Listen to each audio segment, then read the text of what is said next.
balita na ika'y mawiwili. Mga nagbabagang kamao, mga So mga par, matapos nga pumapikon ang dating welterweight undisputed champion Terence Bud Crawford dahil maraming mga boxing fans at experts ang nagdadalawang isip kung sino ba ang tatanghalin na Fighter of the Year sa taong 2023, si Crawford ba o di kaya si Inoue. At ayon kay Crawford mga idol, siya lang naman daw ang fighter na nakatalo sa top 5 pound per pound boxer na si Errol Spence at tinalo niya daw ito sa isang easy na paraan sa bakbakan. Kaya kung meron man daw magiging Fighter of the Year, siya daw talaga mga idol. Wala daw kasi may nakagawa ng ganitong bagay kundi siya lamang. Dagdag pa ni Crawford sa mga nagsasabi daw mga idol na hindi daw siya karapat-dapat sa posisyon na to dahil nakaisang laban lang daw siya ngayong taon at si Naoya Inoue nakadalawang laban, puro unified champion pa ang kanyang mga tinalo at syempre naging undisputed sa loob lamang ng 5 buwan. Pero para kay Crawford mga idol, hindi daw kayang tapatan kahit sinong boxer man ang panalo nito kay Errol Spence Jr. kahit makailang laban pa daw sila ngayong taon. Well gayon pa man mga idol, marami naman ang mga boxing fans ang sumang-ayon kay Crawford dahil malaking isda naman talaga si Errol Spence Jr. na isang undefeated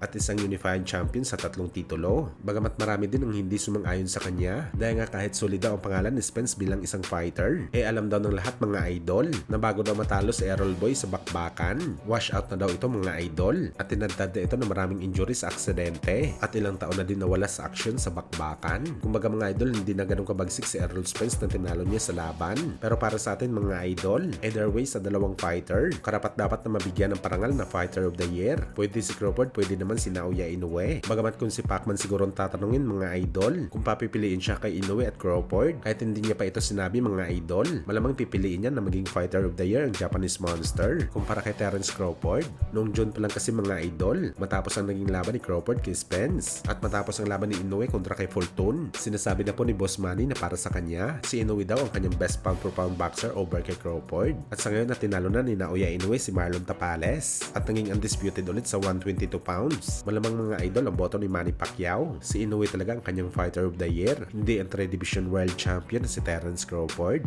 Who's the #1 pound for pound fighter in your mind right now? Right now, it's hard to know. For me, it's Inoue.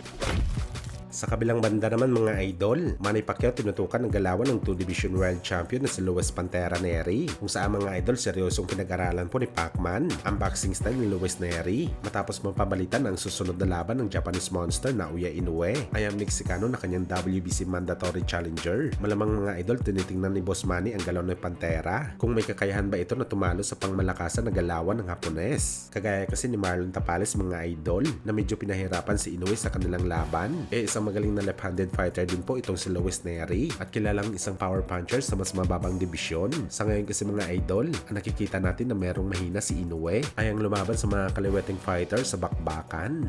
Oh, the white guy? Mexican. No, he is Mexican. The white trunk?